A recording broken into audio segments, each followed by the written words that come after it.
kita punya trauma, entah itu fiktif, entah nyata, entah apalah. Kita punya trauma kasus Siti Jenar. Orang yang mendalami la ilaha illallah secara intensif, ya, entah itu disebut kalimat sodo, bosululuk, boseloko, mbah kono semua. Orang yang memahami la ilaha illallah secara intensif, itu pasti menuju ilmu hakikat. Dan menuju ilmu hakikat pasti ngalami hakikat yang khoyali. Ini ruang tenan ini. Hakikat yang nopo? Khoyali. Dan hakikat yang khoyali ini mulai menipu. Ya, kalau sudah begitu ruwet. Misalnya ngeten ya. Ketika kulon moco ya, diskusi ini udah perdebatan ini kali jago besi benar. Saat itu ada Sunan Bonang juga. Kamu sujud pakai apa kali jaga? Ya pakai jasad. Dari Siti Jenar. Daging kamu itu hanya onggokan daging. Nanti itu jadi bangkai.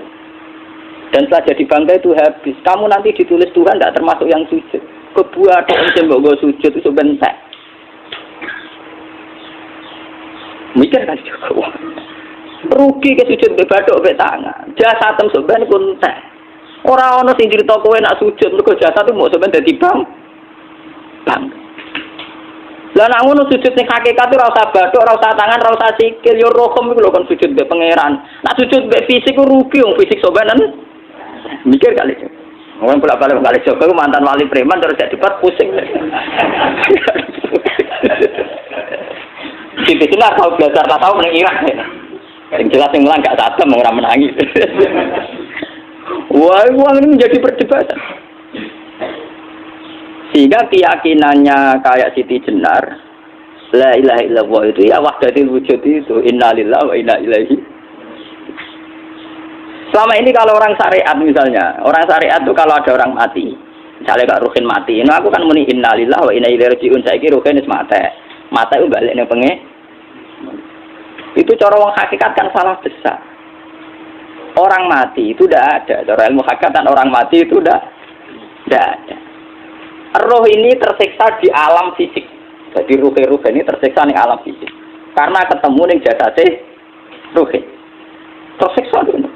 Akhirnya apa mangane kudu kerja piring Jepang tersiksa roh. Asal roti mau tersiksa. Misalnya kiai pemangan ada kudu pidato 2 jam bareng tersiksa. Roh kenapa? Tersiksa. Mergo roh ora buta mangan, ora buta ngombe, tapi gara-gara melok fisik. Paham ya? Lho ini tenan kenapa rai bener. Lah kula boten. Sampeyan betul lho guru waras maksudnya nggih. Artinya waras secara akademik karena ada referensi, ada marojek, ya.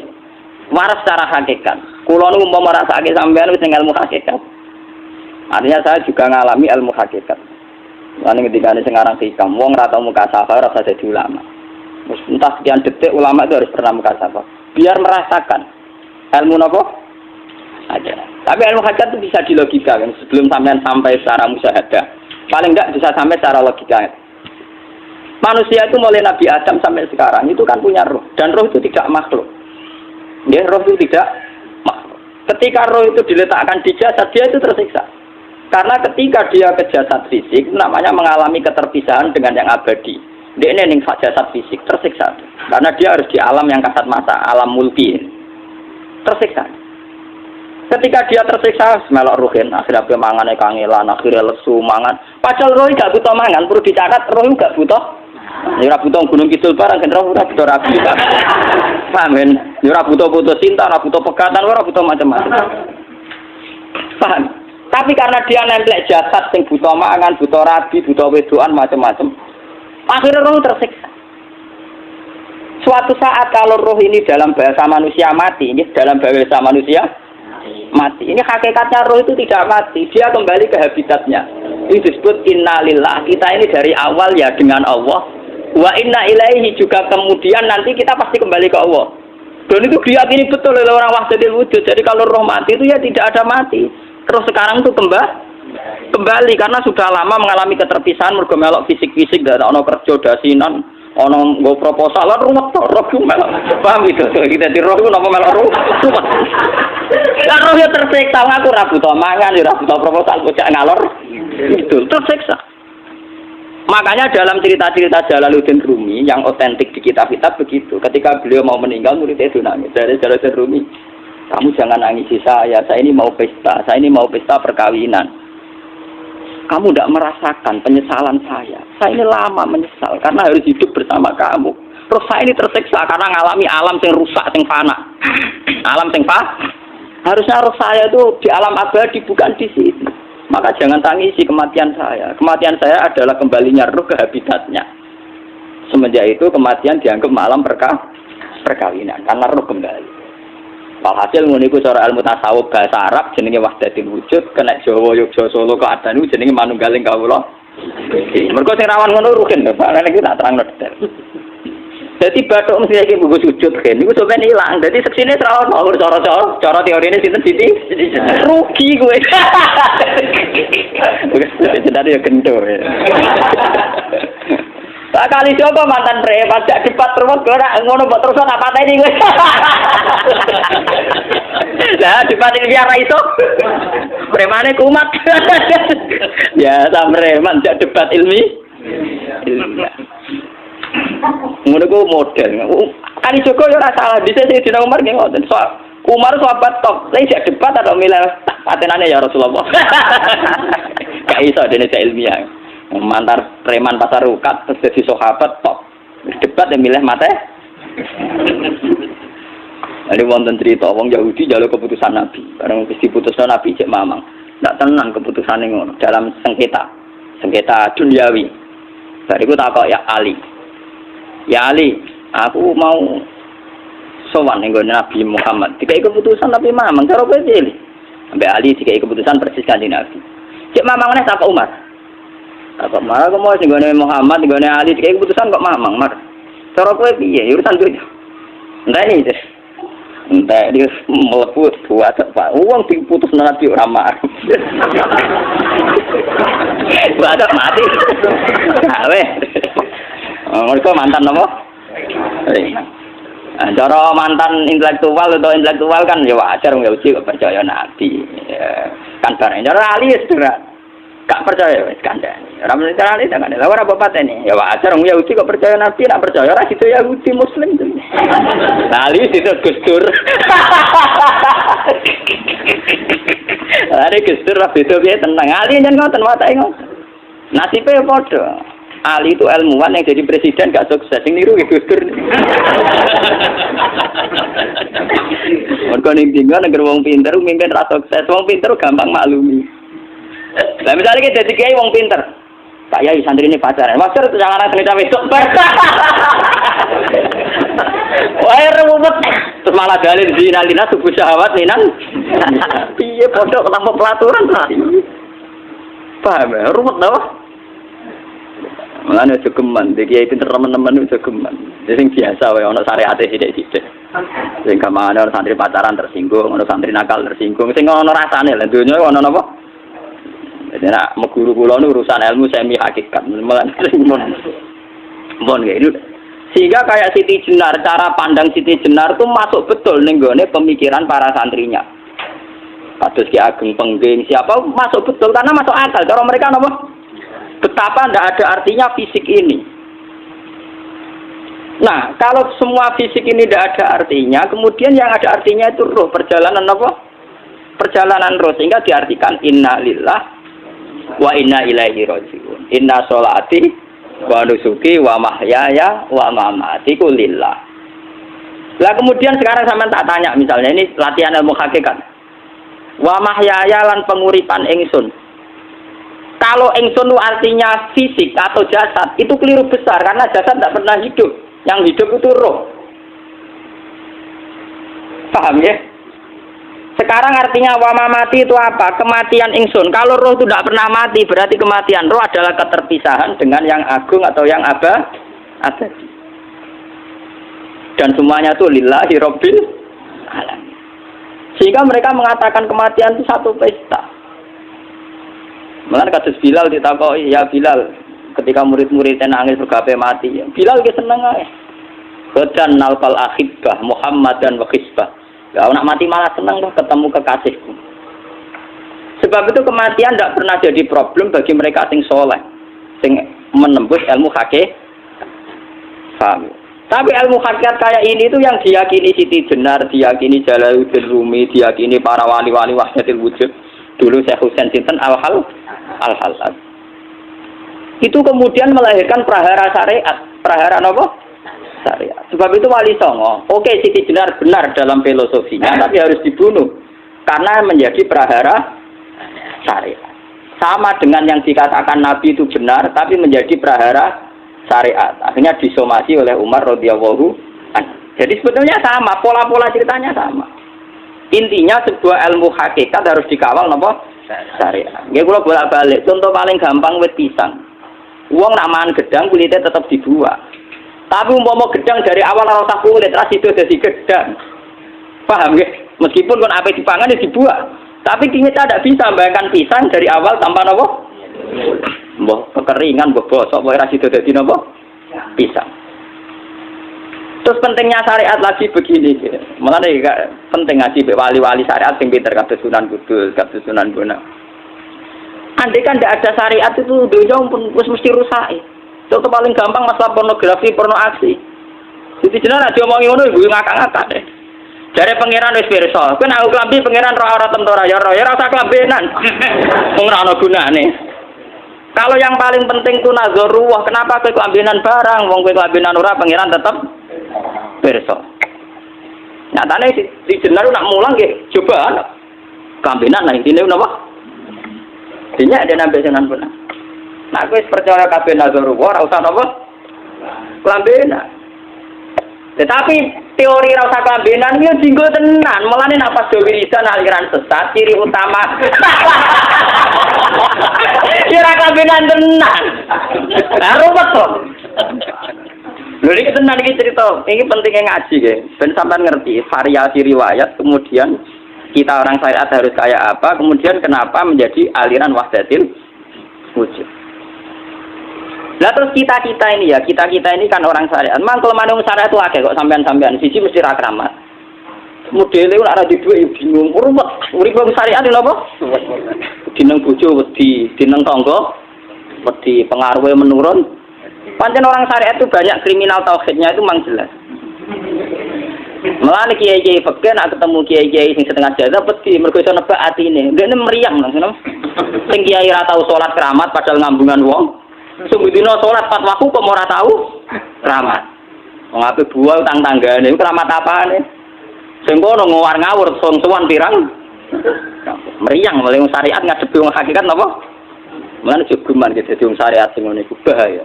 Nah kula mboten ngarah. Sampai dadi wong syariat sing ra keramat. Bahaya sekali itu bagi perjalanan agama. Kalau sering ketemu kiai-kiai yang terkenal keramat di juaduk tiang-tiang hakikat. Ditantang kocok-kocok kalau wani, nah tantang aku tetap rawani kok.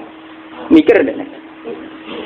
Karena orang yang sama-sama ke jalur hakikat tetap punya alamat, tetap wonten sima biwuji min asaris sujud. Cara pandangnya mesti sama. Kalau nanti ketemu murid, ya artinya yang ikut aliran Siti Jenar, dia ada sholat, ada apa, hidup di satu tempat gitu. Padahal dia bisa baca ihya. Dulu pernah mondok di Mekah, pernah di Irak.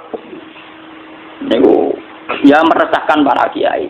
Kemudian sebagian mereka minta saya suruh ketemu. Ya walhasil kalau ketemu pertama gitu.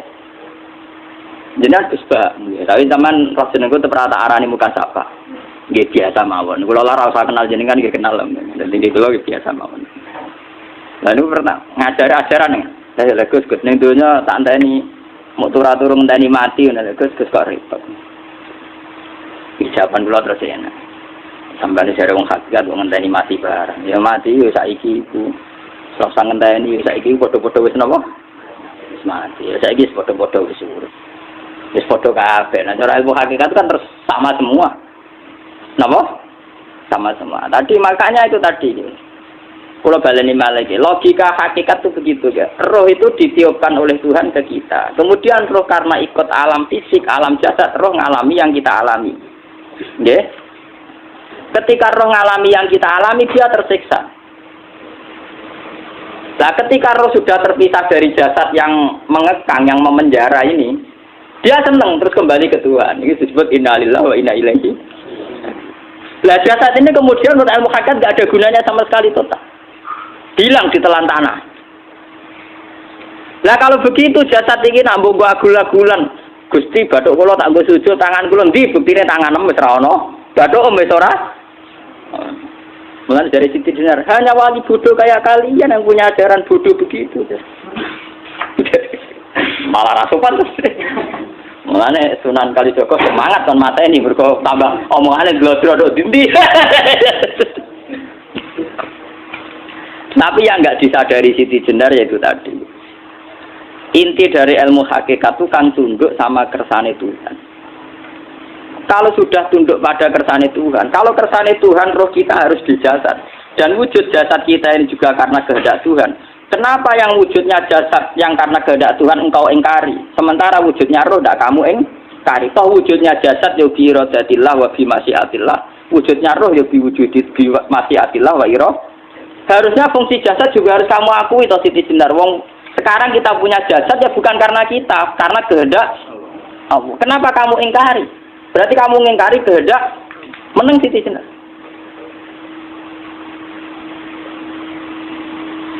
Makanya hakikat yang pertama saya itu pasti khayal. Lah Siti Jenar itu hakikatnya baru yang sampai khayal itu. Sehingga dia tersesat. Sebetulnya kalau sudah hakikat beneran itu tidak perlu khayal begitu. Artinya tidak perlu khayal. Jasad kita sing senajan ora ana gunane ini. Tetap piye wae wujudnya karena kehendak Allah. Juga kita harus terima. Apapun kekurangannya, apapun kenaifannya, ironisnya harus kita terima. Ini sebagai bentuk penerimaan kita pada masyiatil. Begitu juga keadaan roh kita sebagai penerimaan atas masyiatil. Meskipun ada teori-teori roh yang lebih valid. Lebih valid misalnya begini. Kanjeng Nabi itu suatu saat ininya terputus karena perang Uhud. Itu Kanjeng Nabi dia dolanan drijine ini. Napa cara niki napa jari jemari ini Nabi putus. Iki dolanan. Jadi Nabi sendiri kadang sering ngajarkan ilmu hakikat. Hal lagi illa usbun udmiyat wa fi sabilillahi ma lafitu. Kowe ora trimo fisik, bentuk fisik jari jemari sing ditetir berdarah. Tapi nak kue fisabilillah ayo wis balik ning habitat. Sehingga kenapa para sahabat itu ketika dicincang, ketika putus tangannya, putus kakinya, sahabat yang usul ke ilmu hakikat itu malah senang. Karena jasad kita ini kan ila sabilillah menuju jalan Tuhan. Sekali dia sudah terluka fisabilillah itu sudah menemukan formatnya. Cara teori Cina sudah menemukan formasinya. Paham gitu? Orang kok malah ngeluh itu berarti goblok nak ngeluh, paham tak? Paham ini apa? Jadi, makanya Nabi ngertikan, ya itu sudah ketemu formatnya. Ketika rohnya para syuhada nanti kembali ke Tuhan, ya ketemu formatnya lagi. Itu disebut wala taqulu lima yuqtalu fi sabilillahi amma. Dia tidak mati sesuai formasi awal, yaitu roh kembali ke Tuhan dan jasad ikut mengawal. Nah itu Nabi kadang ya pakai ilmu hakikat begitu. Malah kalau bolak-balik matur, kalau nunggu mulai umur 20 tahun nopo pinten. Kulo asline nggih gadah penyakit dan ekstrim penyakit saya. Sampai saat ini kulo nak ngobatno ndak lebih 50% nggih karena saya tetap berpikir. Misalnya cara syariat kan berobat, tapi cara hakikat apa betul keberadaan saya di alam ini penting. Sehingga aku kepengen urip tak bela-belani ngantek atusan juta. Jangan-jangan penting mati iku timbang uripku. Lah nak ngono lha apa tak bela-belani? Entek atusan juta.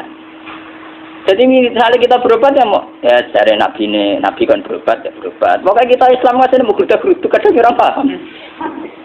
Sekali kamu mengamati dengan sisi hakikat, coba sekarang sampean pikir, coba sekarang nggak pakai logika hakikat, pakai logika syariat saja.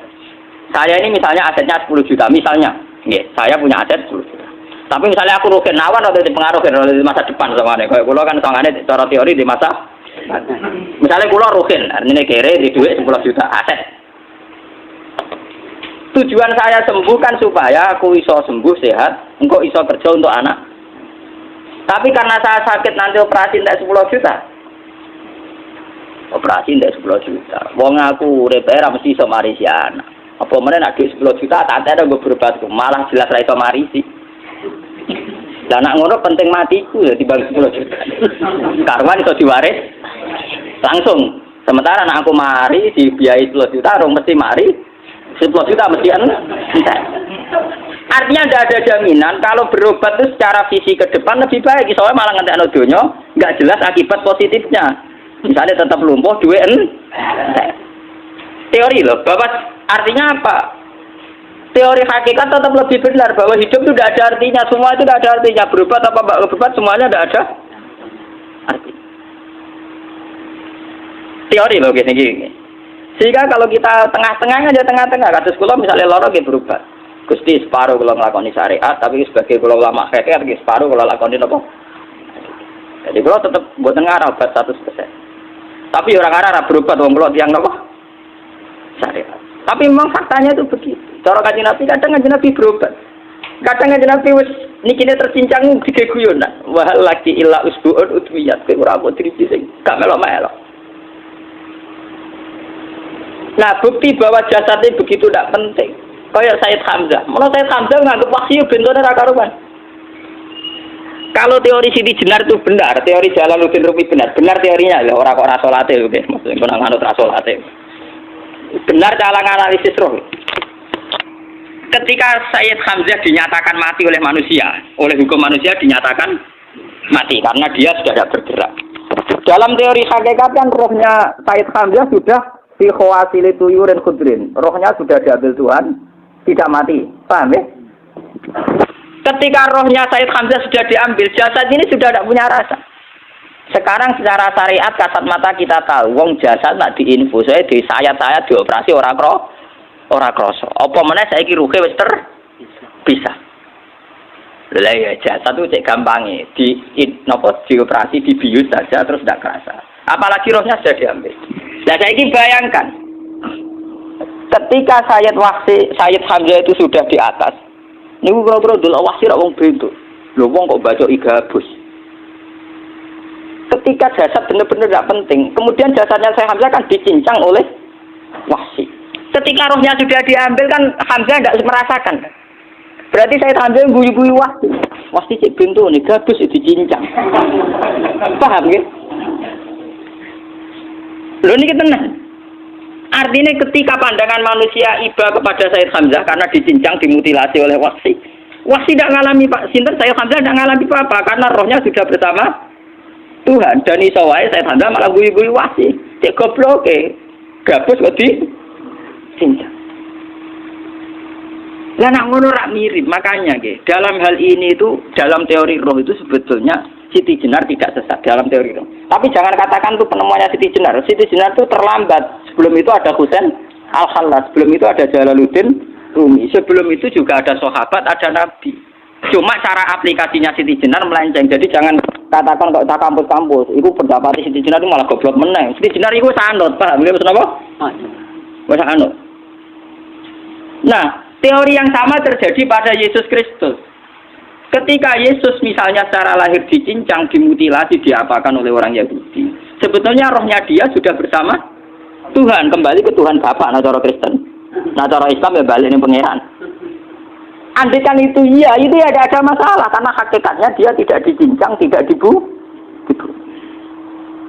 Andaikan iya, tentu menurut Islam yang dibunuh Yudas atau siapa itu yang masuk piala. Tapi sama sebetulnya teorinya sama. Kalaupun iya ada masalah. Oke, kalau misalnya Nabi Isa karena ada kontroversi menyangkut dia atau Yudas. Sekarang yang Zakaria dan ya Zakaria Yahya itu dicincang betul oleh orang Yahudi, matinya dimutilasi. Tapi dia tidak apa-apa.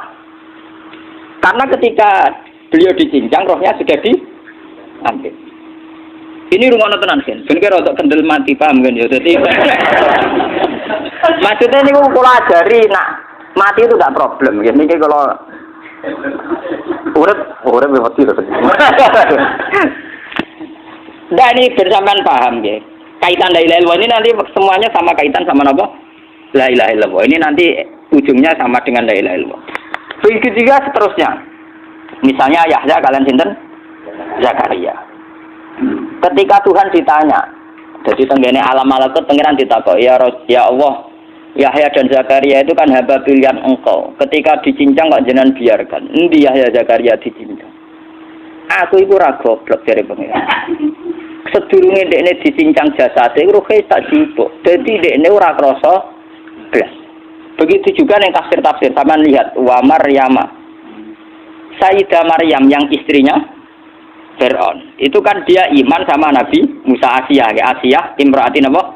Fir'aun. Asiyah imro'ati Fir'aun, ya. Itu kan dihukum oleh Fir'aun. Ketika mau ditumpahi napa? Batu besar. Iku Allah ketika di pangeran, ya malaikat maut, cepat ambil rohnya sebelum dihunjami batu besar. Terus rohnya diambil. Sebab itu dalam hukum Tuhan, Tuhan itu tidak merasa bahwa Tuhan membiarkan Asiyah, membiarkan Hamzah, membiarkan Yahya, membiarkan Zakaria. Dalam hukum Tuhan, semua orang ini roh-roh terhormat. Akhirnya nak nganggo teori iki sing nyincang malah goblok, wong gabus goblok cincang ngono dadi. Nak nganggo teori iki malah berbalik, sing goblok sing nyincang. Paham? Yo ora kok sesuai sampean kiaskan saja. Wong dibius wae disayat-sayat gak kroso. Kaya apa nak ruhe bener-bener wis tercabut terpisah. Rasane ning ndi?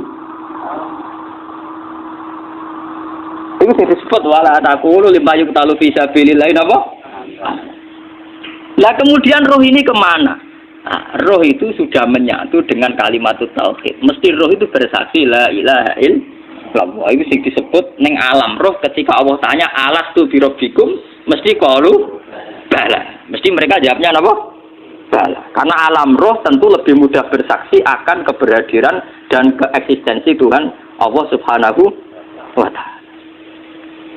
Paham ya, ini sama penting. Nah, ketika kalimat tauhid sudah menyatu kayak begini, itu mesti kalimat tauhid sing mesti langsung untuk swarga. Itu dimaksud Nabi mustaiqinan biha qalbu mukhlishon biha qalbu. Hati itu qalbu kan nggak bisa kamu artikan jantung atau liver kayak teori modern sekarang. Misalnya qalbun itu apa? Jadi kiai qalbun itu jantung. Nah, ngono beda mek liver. Lah liver apa kabidun? Iku akal-akalan aja padha ora paham. Bahasa kolbun, fikrun, aklun itu sesuatu yang misteri. Roh ini kemudian dengan kalimat tauhid sudah menyatu disebut mukhlishon biha qalbu. Ada tingkat kemurnian hubungan roh dengan kalimat tauhid. Nah kalau begitu pasti dakhalal jannah. Karena tidak mungkin kalimat tauhid kok di neraka. Lah ini ngomong masalah-masalah hakikat. Wong sing gak tahu petualangan hakikat, momennya sing sering bingung bakas duit, bayar kredit, utang jatuh tempo. Ora usah melok mikir, utek kamu sentak gue mikir duit.